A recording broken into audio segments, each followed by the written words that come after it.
Ok, buenos días. Eh, Partamos. Podré esperar un poco más, pero ya son 35. Um, Espero que estén bien.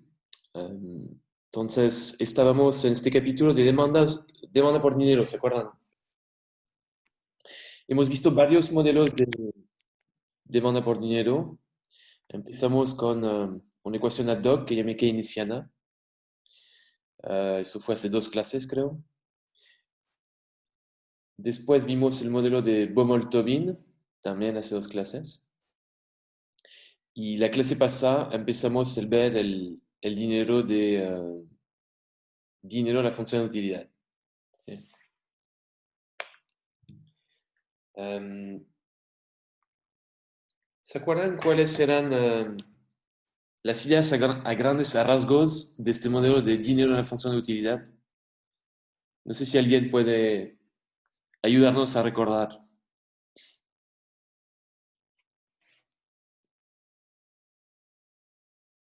Eh, Podríamos decir, o sea, que el dinero entra en la función de utilidad Es el y nos sup- habló de todo el tema como que había como una crítica mercantilista a eso porque el dinero en sí mismo como que no daba utilidad directamente, pero sí la daba indirectamente. Y bueno, hicimos como un modelo básico de consumo en... Solo para, Ah, ya. para precisar algo. Lo que dije sobre los mercantilistas es que no fue que los mercantilistas están en contra de este supuesto. ¿Ah? Solo para precisar, porque la manera que lo dije capaz que confundió. Entonces, los mercantilistas no sabemos si estaban en contra de este supuesto, porque en realidad es de otra época. ¿Ok? El modelo que vimos es como siglo XX, los mercantilistas fue hace varios siglos atrás. ¿Ok? Y los mercantilistas decían que una economía tenía que tener mucho oro. ¿Ok? Entonces, esto sugiere que estarían a favor, si quieren, de este tipo de supuesto, entre comillas. No lo sé porque no estaban. Solo quería hacer esta precisión, ¿no? Eso, pero es súper bien, Ashley, gracias.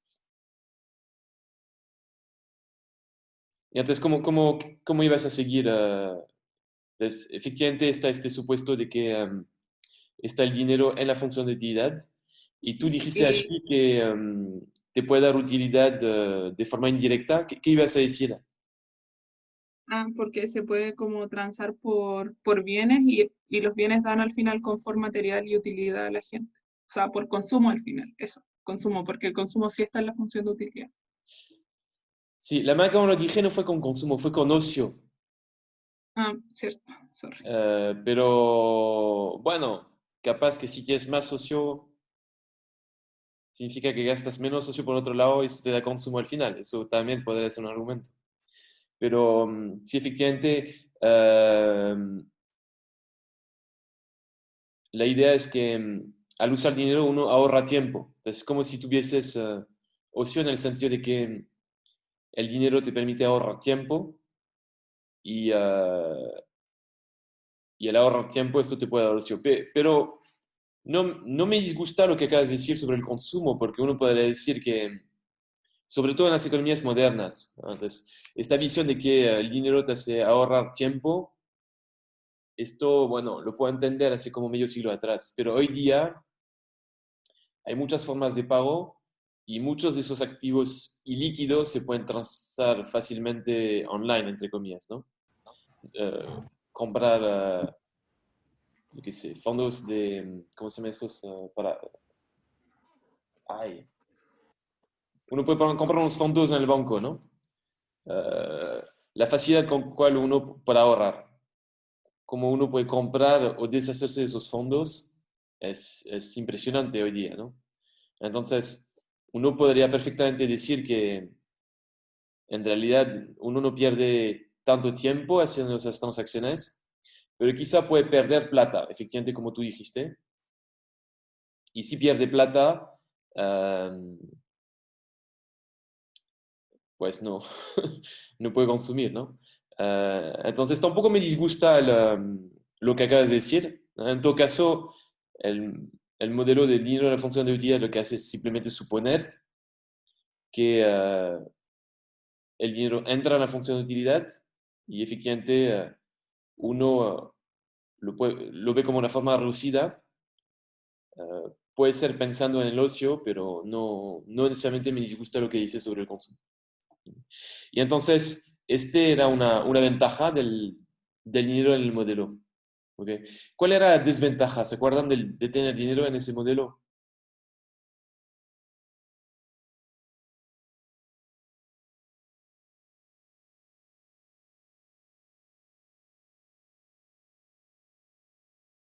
Fondos mutuos era la palabra que buscaba. Sí, exactamente, Felipe y Pedro. Genial. Efectivamente, entonces el problema del dinero es que no nos va a dar intereses. Y su depreciación, amigos. Sí, por favor, ¿alguien está hablando? ¿O fue mi eco? Puede que haya sido mi eco en el micrófono de otra persona. La depreciación que genera el dinero no es, no se debe únicamente a la tasa real, habíamos dicho, ¿se acuerdan?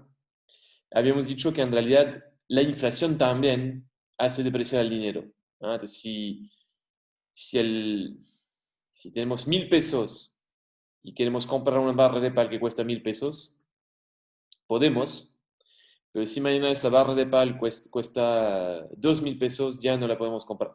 Si quieren tener un ejemplo muy simple. ¿Ok? Entonces, efectivamente, más allá de los intereses en términos reales que puede uno perder, en realidad esos intereses se tienen que expresar en términos nominales. ¿Ok? Entonces, la tasa nominal es la que representa el costo de oportunidad del dinero. Ok, entonces voy a volver a este modelo. Entonces, la vez pasada les había presentado lo que dijo Ashley, la función de utilidad, y después les había presentado las restricciones presupuestarias de la gente. Y efectivamente, como dicen ahí Felipe y Pedro, aparecían de forma natural el costo ese que supone la tasa de interés nominal en el dinero. ¿Sí? Déjenme. Okay. Voy a compartir pantalla.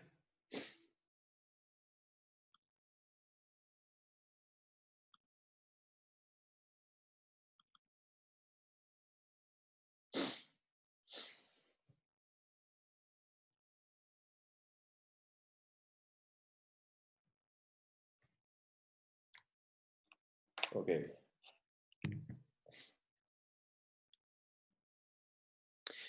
Lo que aparece en esta lámina es lo que desarrollamos en clase el otro día. ¿Okay? Y lo que tengo en rojo acá es la restricción presupuestaria con la cual íbamos a trabajar. ¿Eh? Déjenme quizá presentarles el programa que teníamos originalmente, si lo encuentro. Okay. Este era el programa. Queremos maximizar, queremos resolver. Voy a poner este rojo. Ok. Vean, entonces tenemos un agente. Entonces, lo otro que les había comentado es que la manera como voy a introducir dinero en la función de utilidad es en ese modelo de Fisher que vieron en macro 1. ¿Se acuerdan? El modelo de consumo en dos periodos. Por eso aparecen dos términos de utilidad. Y la novedad es que la utilidad depende también de los saldos reales. ¿Ok? Además de depender de los niveles de consumo, tal como teníamos el caso en el modo de Fisher. El agente tiene que determinar consumo, ahorro y también tiene que decidir cuánto stock de dinero tiene que llevar al segundo periodo. El stock de periodo que tiene el primer periodo es exógeno, nace con cierto stock de dinero, pero tiene que determinar cuánto tiene que tener dinero para mañana y esto va a aparecer como, como una parte de su riqueza en su restricción del segundo periodo. Entonces, el ahorro nos da un interés nominal I, S, entonces este activo en el cual podemos ahorrar. Una alternativa es el dinero, pero como ven ahí en la restricción, este dinero no puede generar intereses. Entonces, lo que habíamos hecho la vez pasada era a partir de la primera ecuación fue expresar el ahorro S, lo estoy llamando ahorro, pero bueno, digamos, cuántos activos no líquidos, los voy a llamar si quieren, en función del resto de las variables, como acá, de hecho. Y habíamos reemplazado, y al hacer esos reemplazos, déjenme llegar, ¿dónde está? Al hacer esos reemplazos habíamos llegado a esta ecuación de rojo. ¿Ok? ¿Y qué teníamos? Bueno, teníamos unos términos que se parecían a los que tenía el modelo de Fisher, ¿no? El valor presente de los ingresos exógenos. Acá está expresado todos en términos reales del primer periodo. Entonces, por eso descontamos por la tasa real. Eso a la izquierda. A la derecha aparece el valor presente del consumo en términos reales también. Y tenemos además, bueno, la cantidad real de dinero del primer periodo y un costo que se tiene por tener dinero en el segundo periodo. Entonces, ven efectivamente que acá aparece un símbolo menos, que depende de cuánto dinero tengo en el segundo periodo. Entonces, esto afecta negativamente mi riqueza. ¿Okay? Y habíamos explicado todos esos términos de la manera siguiente. Entonces, déjenme quizá... acá está.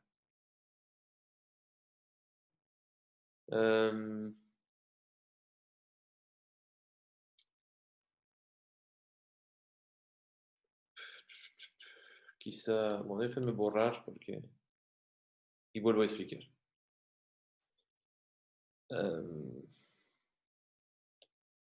¿Qué teníamos? Entonces, este M2 es cuánto dinero tengo en el segundo periodo. ¿Ok? Si lo multiplico por I, ¿qué significa? Son justamente los intereses que me estoy perdiendo por decidir ahorrar en dinero en lugar de ahorrar en la variable S, esos activos menos líquidos. ¿Ok? Entonces me pierdo esto. ¿Ok? Todavía tengo el dinero mañana, entonces eso es parte de mi riqueza, pero no tengo los intereses. Por eso aparece I y no aparece 1 más I. Ahora, esto es lo que pierdo cuando lo evalúo mañana. Pero para llevarlo al valor presente, lo que hago es dividir por 1 más I. ¿Okay? La división por 1 más I es para que esos pesos que habré perdido mañana, para que los exprese en términos de pesos de hoy. ¿Okay? Y acá todavía lo estoy haciendo en términos nominales. Es la tasa nominal. Entonces lo que hago después es dividir por P1 para tenerlo en términos reales. ¿Okay? Entonces repito, I por M2 son los intereses que pierdo. Divido por 1 más I para tenerlo en valor presente. Y divido por P1 para tenerlo en valor real. Entonces, cuando divido por 1 más I es valor presente nominal. Y si divido por P1 es para además hacer que este valor presente sea real. ¿Ok? Esto sería como la interpretación de este término.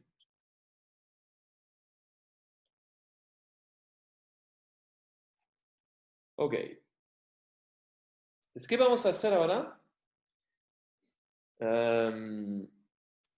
Vamos a maximizar esta utilidad de la gente sujeto a esta restricción. ¿Ok? Déjenme quizá...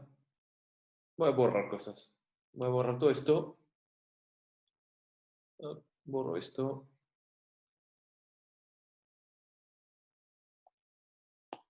Esto también lo voy a borrar.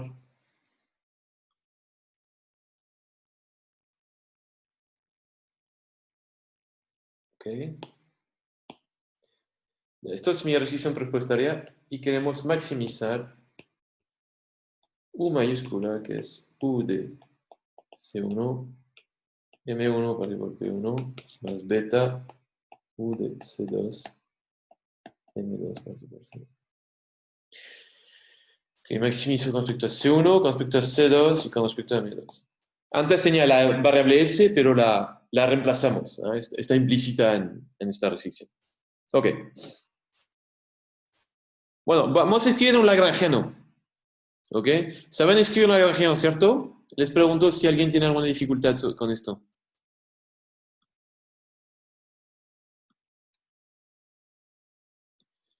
Entonces, María Fernanda, dices que sí a la... Eso, ninguna dificultad. Asumo que no, pero... Ya, entonces... Bueno, gracias por responder. Entonces, ¿saben cómo haría, no? Escribiría... Entonces, mi lagrangiano sería la función objetivo, U de C1, M1 sobre P1, más beta, U de C2, M2 sobre P2. Y después voy a poner, déjame borrar todo esto.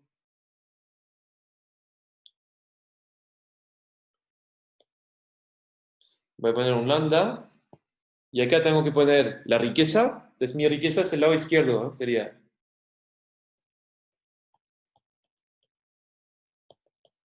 esto.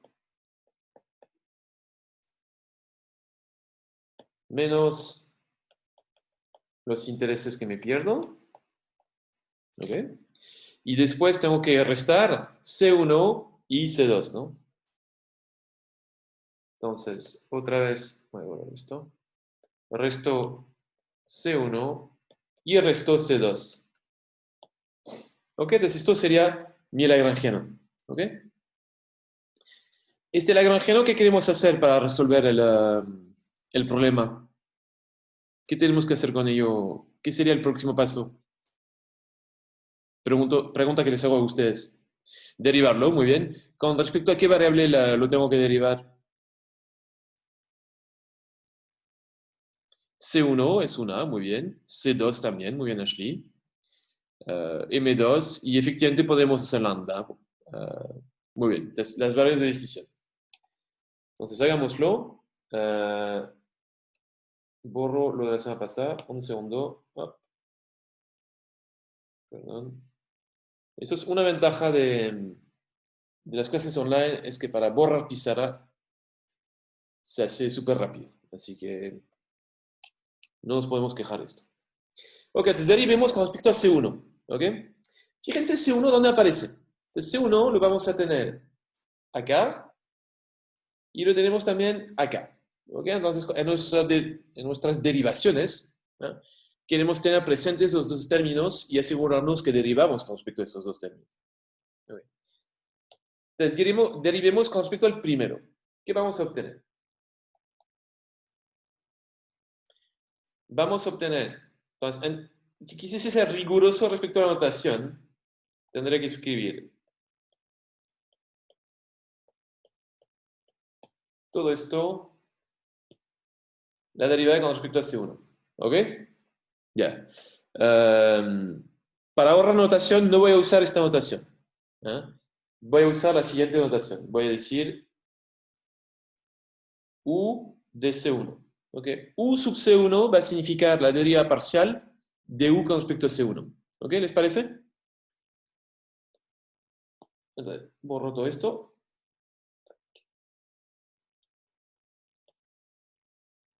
Y pongo esto. ¿Ok? Entonces tengo la derivada con respecto al primer término ahí en rojo. Y después, ¿qué tengo que agregar para hacer la derivada con respecto al segundo? Sería pregunta que les hago a ustedes.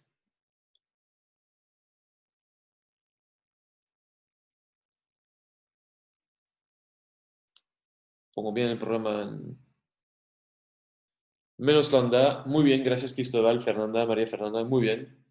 Menos lambda. ¿Y con esto qué hago con esta derivada después? Tengo que decir que es igual a cero. Muy bien. Gracias. Entonces, esto es mi primera derivada. ¿Ok? La derivada con respecto a C1. Si quieren, esta ecuación la puedo llamar, de hecho, C1 entre paréntesis, aunque no se ve que está de un 1 esto. C1 entre paréntesis. ¿Ya? Habíamos dicho que tengo que hacer lo mismo con respecto a C2. Entonces hagámoslo. C2, ¿dónde aparece? Aparece acá. y aparece acá. ¿Ok? Entonces queremos derivar, tener presentes los dos términos al momento de derivar. ¿Ok? Voy a tener beta u de C sub 2. Repito, ¿eh? ¿Qué significaba este u de C sub 2? U de subíndice C sub 2 significa la derivada de u con respecto a la derivada parcial con respecto a C sub 2. Y efectivamente al derivar tenemos que multiplicar por beta.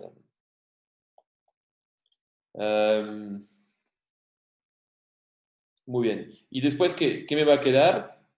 Me va a quedar, si bien tenía un menos lambda en el caso de la otra ecuación, voy a tener menos lambda y esta vez tengo que dividir por 1 más r, dado que aparece este 1 más r acá, ¿no? Y otra vez esto lo tengo que igualar así. Esto sería mi derivada con respecto a C sub 2. Nada muy distinto que la primera, con la diferencia que como es un consumo futuro, aparece este factor descuento y esta tasa de interés, ¿no? Pero tiene una estructura muy parecida. Y por fin vamos a querer derivar con respecto a M2. Ok, hagámoslo. Acuérdense, M1, que aparece acá, dijimos que es exógeno. Entonces, nacimos con el stock de dinero M1. Entonces, no vamos, como no es una variable de decisión, no lo vamos a considerar. Pero sí queremos derivar con respecto a M2, que aparece acá, y M2 aparece acá también. Ok. ¿Quién me ayuda a hacer la primera derivada? Digamos, la derivada con respecto al primer término. Tengo que aplicar un teorema que conocen que se llama la derivación en cadena. ¿Se acuerdan?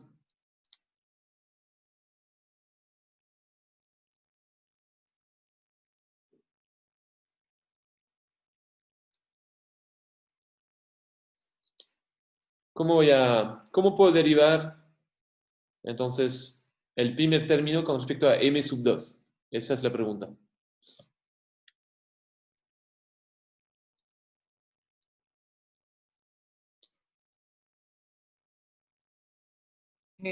Quedaría beta partido en P2, ¿o no? Sí, Por muy bien. la utilidad derivada respecto a M2. Exactamente. Entonces, como bien dice Ashley, voy a tener u de... Ok, entonces esto significa, acuérdense, la derivada parcial con respecto al término m2 partido por p2, ¿no? Y esta derivada parcial la multiplico por beta, porque efectivamente aparece un beta acá. Y como bien dijo Ashley, como aparece este p2 acá, tenemos que considerarlo al momento de derivar y vamos a hacer una derivada en cadena. ¿No? Y por eso ella dijo que era beta partido por P2. ¿Ok? Entonces vamos a agregar este P2 acá. Lo pongo acá. Muy bien. Gracias, Ashley. Y después, ¿cómo queda? Quizás un poco más fácil la derivada con respecto al segundo término. ¿Cómo sería? No sé si alguien más quiere intervenir.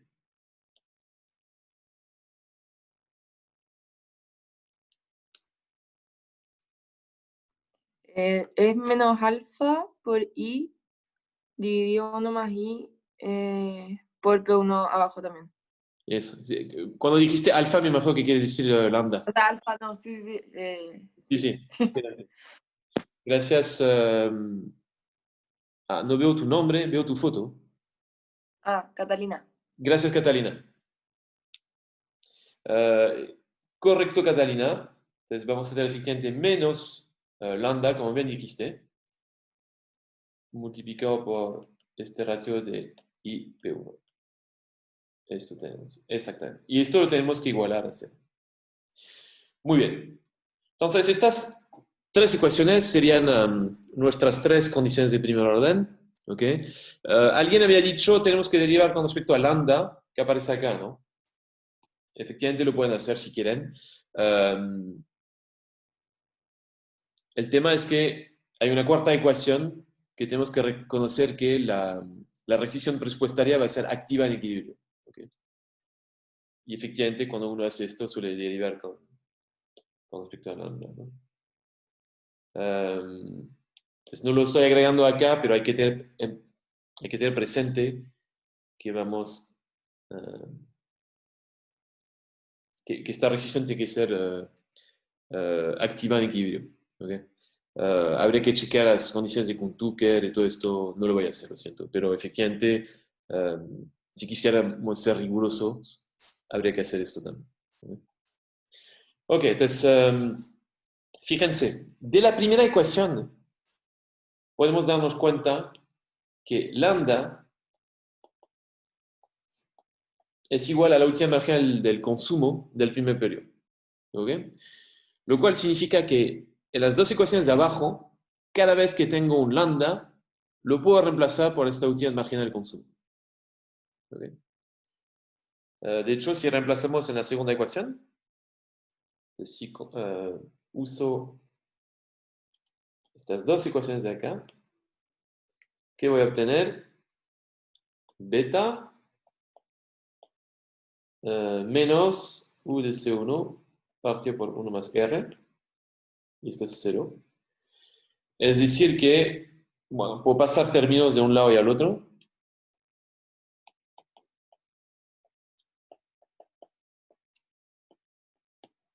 Puedo obtener la siguiente ecuación. Okay. ¿Les suena esta ecuación de esta condición de primer orden? No sé si alguien tiene un recuerdo al respecto. Esta ecuación de Euler, ¿dónde la vieron?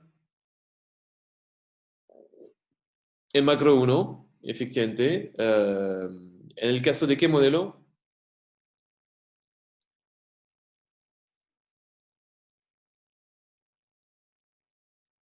¿Qué modelo veían cuando vieron esta ecuación de Euler? El de Fisher, exactamente, sí, sí, sí. Entonces, y acá, ¿se acuerdan qué estamos haciendo? Estamos extendiendo el modelo de Fisher. Y vamos a tener la misma condición de primer orden. Una de las dos, vamos a tener otra. Pero va a ser efectivamente exactamente la misma. ¿Ya? ¿Por qué es exactamente la misma? Porque hay un activo, este activo poco líquido que da intereses, esta variable S, que también estaba presente en Fisher y naturalmente genera la misma condición de primer orden.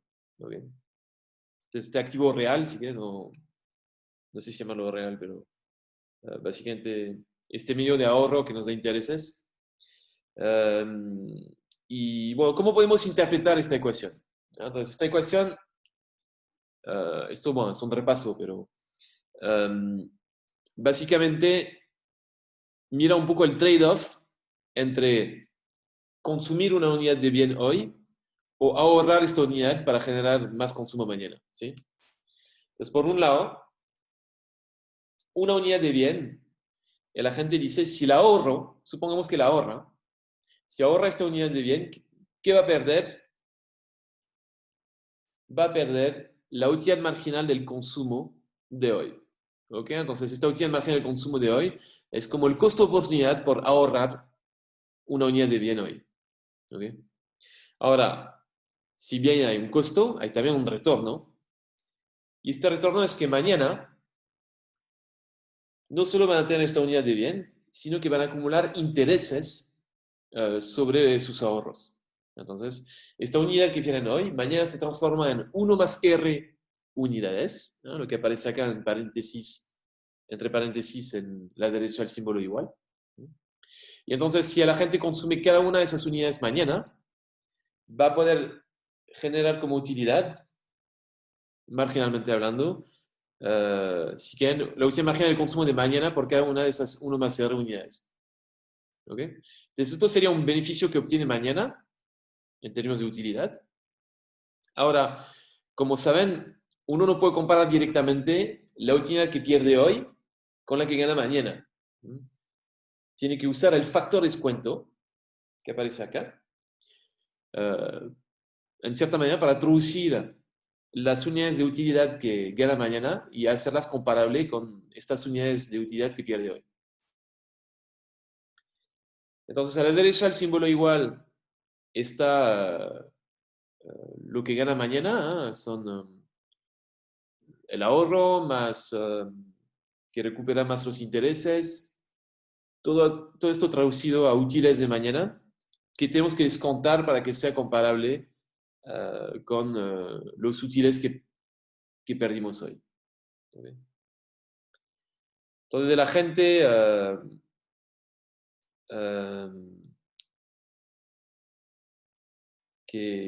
perdón, tuve una ausencia. La gente pierde lo de la izquierda, gana lo de la derecha, y entonces va a ahorrar siempre y cuando lo de la derecha es mayor que lo de la izquierda. ¿Okay? Ahora, hay un supuesto que, es cierto que no lo he dado, pero hay supuestos que se pueden hacer sobre la función U.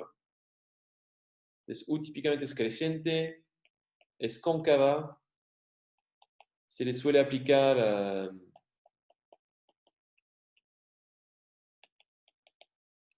condiciones de nada. ¿Okay?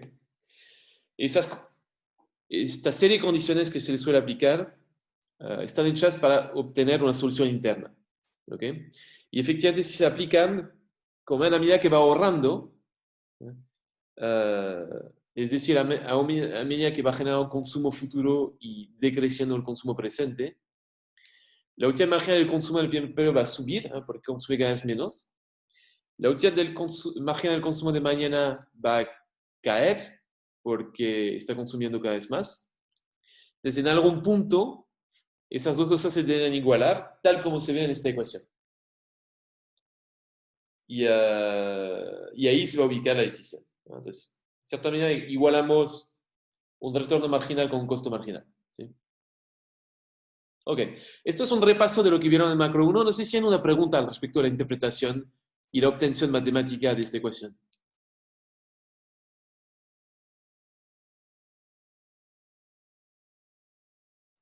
Ok, supongamos que no. Ahora, miremos las ecuaciones que nos quedan, que esas sí deben ser nuevas si uno compara con lo que vieron en el macro 1. Ok. Fíjense, tal como hice antes, puedo reemplazar este lambda por la utilidad marginal del consumo del primer periodo. Entonces, hagámoslo. Beta menos P2. Y esto va a ser igual a la utilidad marginal del consumo del primer periodo por I1 más I1 sobre P2.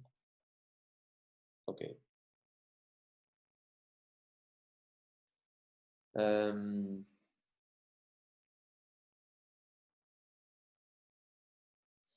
Muy bien, déjame ver un segundo mis apuntes. Si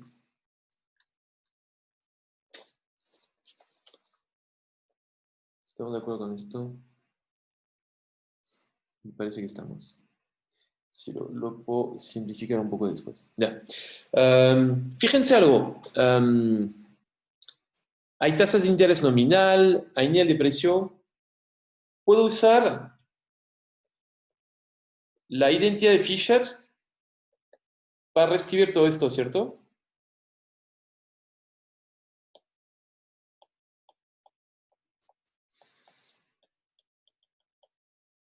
¿Cómo podría usar la identidad de Fisher? ¿Se acuerdan qué era la identidad de Fisher que nos daba?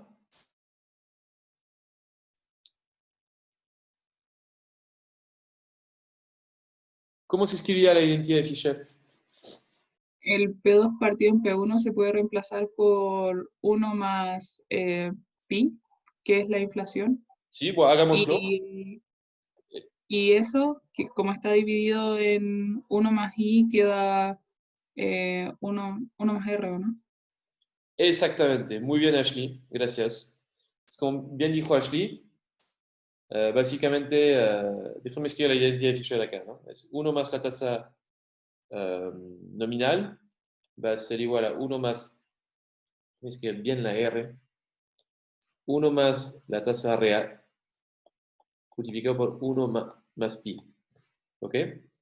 Si hago esto y que reemplazo a la izquierda, como dijo Ashley, esto me va a quedar como 1 más la tasa real.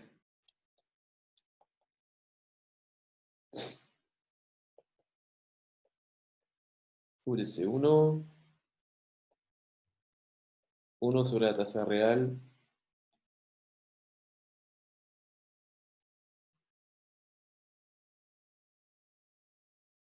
Ok. Y de hecho, usando la ecuación de Euler que teníamos antes, hay más cosas que se pueden simplificar. Efectivamente, esta última imagen del consumo de mañana, de presente, si vuelvo a lo que tengo acá, ven que lo puedo reemplazar por beta 1 más R, la última imagen del consumo de mañana. Entonces puedo hacer esto, puedo decir beta U de M2 sobre P2 es igual a beta por 1 más R, dijimos, perdón. Beta por 1 más R por U de C2. Entonces todo esto lo que tengo acá es la última margen del consumo del primer periodo. Y 1 sobre 1 más R. Y fíjense, hay cosas que se simplifican. Por ejemplo, este 1 más R de acá se simplifica con este 1 más R. Y el beta que tenemos a la izquierda se simplifica con este beta. Y al final nos queda la siguiente. Lo que sí es que me cargué una tasa nominal. Sí, había una tasa nominal acá. Y por U de C sub 2.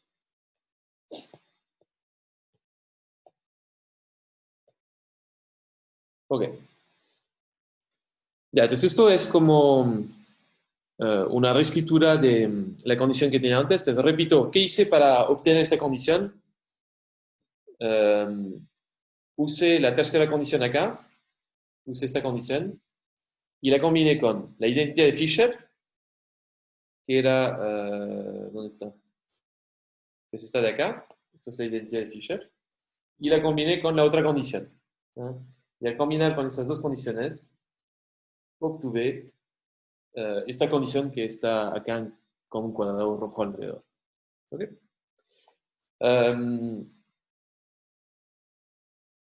Vamos a interpretar esta condición. No sé si tienen alguna idea. Primero, ¿qué trade-off estamos mirando acá?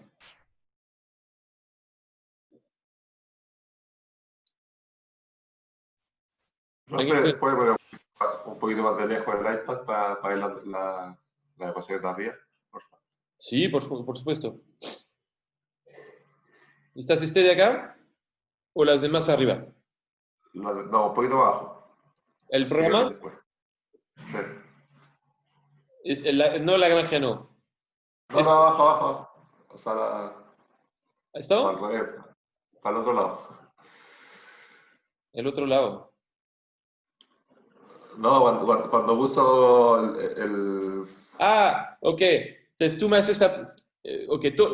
ok, pensaba que ibas a responder a mi pregunta, pero en realidad es que quieres apuntar cosas. Claro. ¿Dónde, a qué altura? ¿Por acá? Gracias. ¿Más abajo? Un zoom. No, ahí está. Ya ahí está, estoy listo. Si era ver una cosita. Ok. Gracias. Perdón que he ido rápido. ¿Alguien más tiene una duda sobre la parte matemática? Que seguramente habré ido rápido y no les deje seguir. Yo, profe, si podría ver las condiciones y nada de nuevo. Sí, ahí pasé rápidamente, pero básicamente acá tenemos utilidad marginal positiva. Entonces, la utilidad sube con el nada, no entiendo. Bueno, estoy mirando el chat y me doy cuenta que no hago siempre caso. Entonces, creciente y cóncava, ¿no? ¿Sí? Y después, efectivamente, hay unas condiciones de nada, que la última imagen del consumo es 0 cuando tiene infinito, y es infinita cuando tiende hacia cero. Esas condiciones nos permiten Ahí que... estoy bien, profe. Si quería... Ah, ok. No es una duda porque las necesitamos, simplemente las querías apuntar también. Ya, ok. Era un poco de las dos, que cuando las vi las entendí. Las entendiste, qué bueno. Ya. Sí, gracias, profe. Ya. Ok.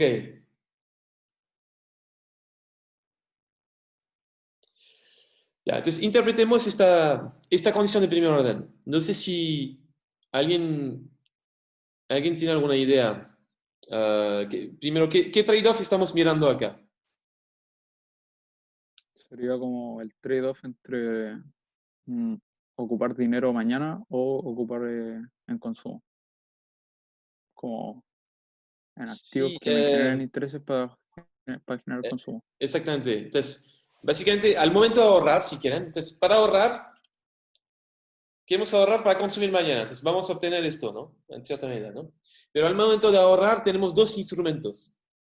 Tenemos el dinero y tenemos el activo que genera intereses. ¿Ok? Entonces, la decisión tiene que ver con este trade-off. ¿Con cuál activo vamos a ahorrar? ¿El dinero o el S?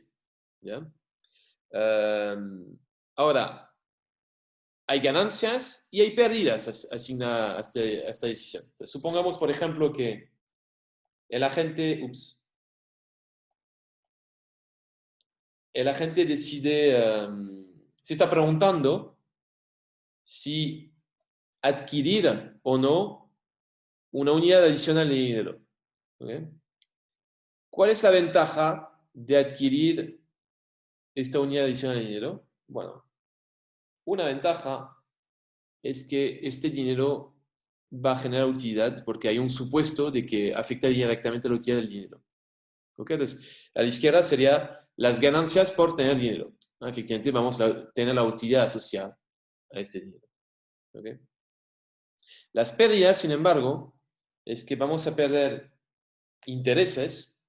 ¿Ok? Entonces, todavía tendré el dinero mañana, pero no voy a tener los intereses que me va a generar este dinero. Entonces, por eso aparece I y no aparece 1 más I.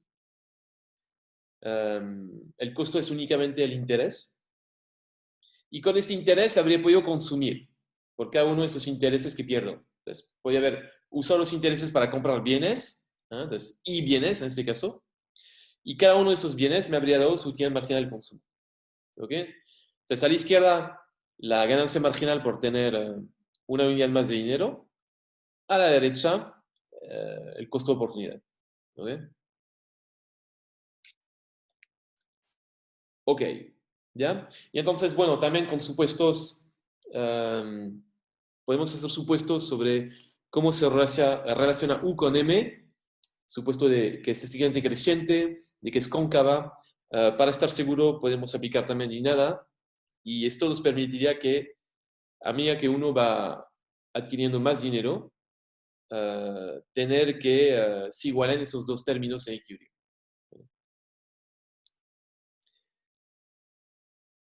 Ok.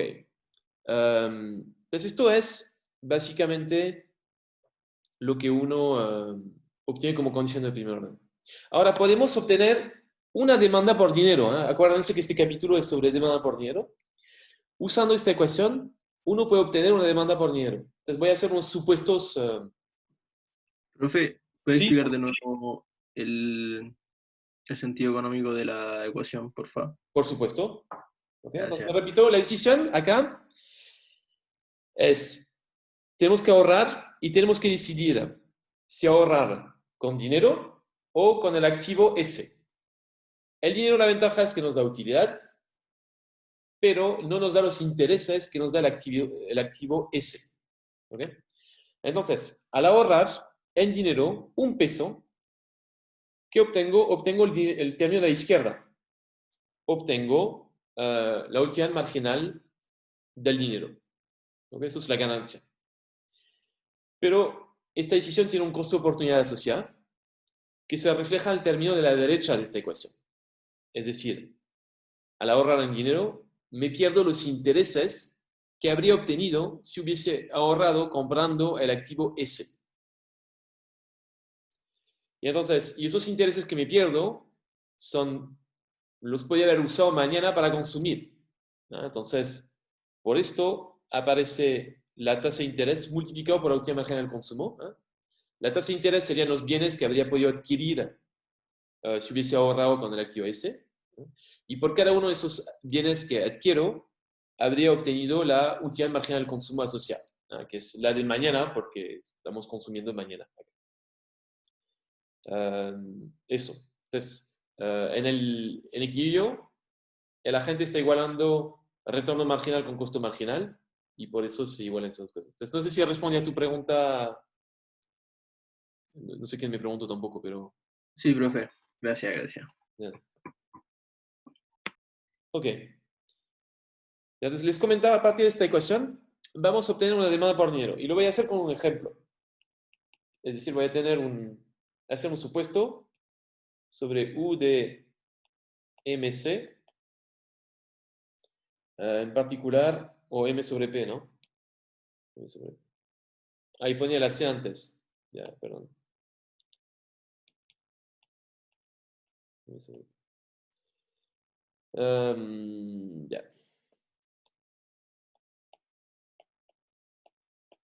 Supongamos que la utilidad es Cobb-Douglas.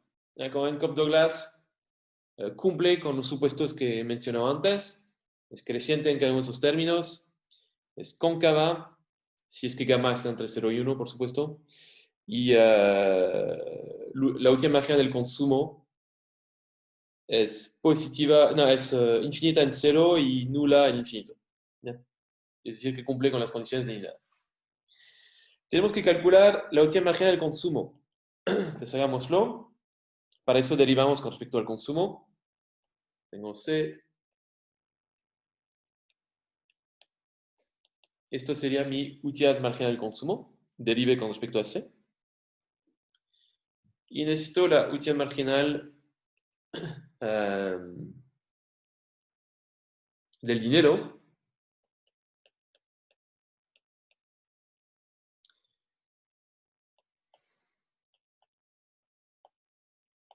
Menos gamma. ¿Okay? Entonces puedo reemplazar en la ecuación de arriba. ¿Qué me va a dar?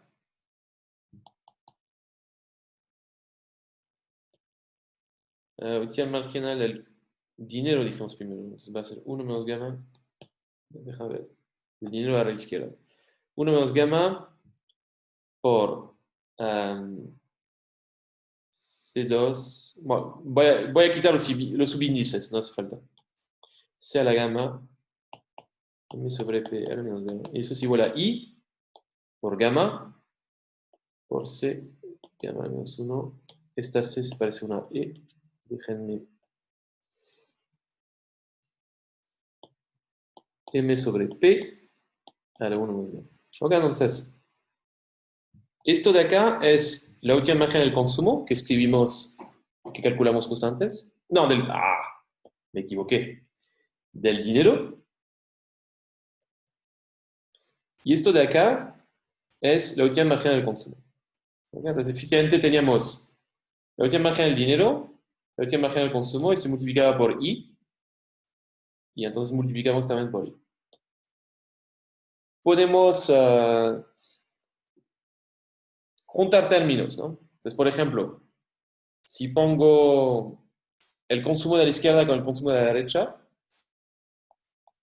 voy a obtener C acá. ¿Por qué C? Porque tengo un gamma que se simplifica con este gamma y este menos 1 que se transforma en más 1 cuando lo paso a la izquierda.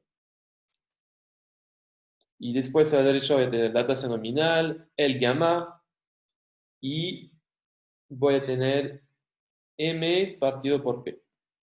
¿Sí? ¿Por qué M partido por P? Porque cuando paso esto a la izquierda, este menos gamma se me simplifica con este menos gamma y me queda un 1. Y entonces podemos reescribir esta ecuación. En particular, voy a dejar M acá y todo lo demás a la derecha. Y voy a obtener lo siguiente. Entonces voy a obtener 1 menos gamma partido por gamma. Voy a tener la tasa nominal y C por P. ¿Okay? Y esto sería mi demanda por dinero. ¿Okay? Fíjense en esta demanda por dinero. Tiene cosas interesantes, sobre todo el momento de compararla con la demanda keynesiana de la cual les hablé al principio. ¿Okay? ¿Cómo puedo interpretar C multiplicado por P? ¿Cómo lo interpretarían ustedes, C multiplicado por P? Consumo como en términos reales. No en términos reales, sino que en O términos sea, nominales. nominales. Sí. Entonces C es el gasto real en consumo y cuando multiplico por P sería el gasto nominal. ¿Okay? Entonces tenemos este gasto nominal, la tasa nominal y unos parámetros. Y la demanda keynesiana que habíamos tenido era P por Y por L a la I. ¿Ok? Es como si tuviésemos que L a la I fuese 1 menos gamma partido por gamma a la I. No, perdón, no es a la I. Es I a la menos 1 acá. Porque la I la pasé al otro lado. Tiene que ser decreciente en el dinero, en la tasa de interés. Entonces, I a la menos 1. Efectivamente, cuando sube la tasa, sube el costo, entonces tiene que ser decreciente en I. Cuando lo pase al otro lado, se me olvidó agregar el exponente menos 1. Entonces, efectivamente, estaba con M acá. Cuando lo paso al otro lado, tiene que aparecer un menos 1. Entonces, efectivamente, tenemos una LI similar. Y otra diferencia, entonces, en lugar de tener esto de acá, que era el PIB nominal, vamos a tener el consumo nominal. Ahora, la interpretación es similar, ¿no? En el sentido de que, primero, el modelo que estamos viendo es el equilibrio parcial, ¿no? Entonces, como es el equilibrio parcial y que miramos la decisión de un consumidor, naturalmente, en el gasto de este consumidor solo va a estar el consumo. Pero como bien saben, en el PIB hay otros componentes. Está la inversión, que sería el gasto por parte de las empresas, y está el gasto del gobierno. ¿Okay? Entonces, coinciden esas dos ecuaciones si es que el PIB fuese igual al consumo.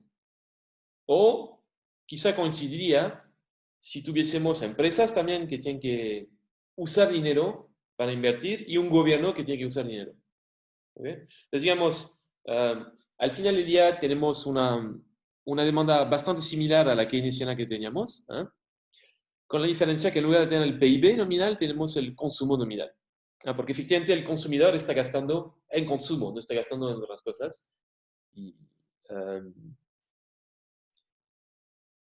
Pero potencialmente podremos obtener la misma que los keynesianos si es que además hubiésemos considerado que las empresas necesitan dinero para transar y también el gobierno. Ok. Sí. ¿Qué significaba la L? Que no, justo ahí me... Era una función decreciente en I. Entonces, esta función L era decreciente en I. Entonces digo, nuestra demanda que obtuve sería similar a la que habíamos tenido en el caso de la demanda keynesiana, en la que postulamos. Si es que esta función L que aparecía en la función keynesiana, que es decreciente en la tasa nominal, se pudiese escribir como acá a la derecha. Si se pudiese escribir así, tendríamos la misma demanda que el caso keynesiano. Y además, en lugar de tener el gasto, el consumo, si tuviésemos el gasto, digamos, el PIB nominal. Ya simplemente reemplazó, como para hacer la similitud con el keynesiano. Sí. exactamente. Estoy comparando con el caso keynesiano. Me piden que suba. No sé si María del Carmen he subido suficiente para ti acá. Entonces, miren, lo que vamos a hacer, vamos a hacer una pausa de 5 minutos y voy a volver, ¿ok? Por mientras, voy a dejar de grabar.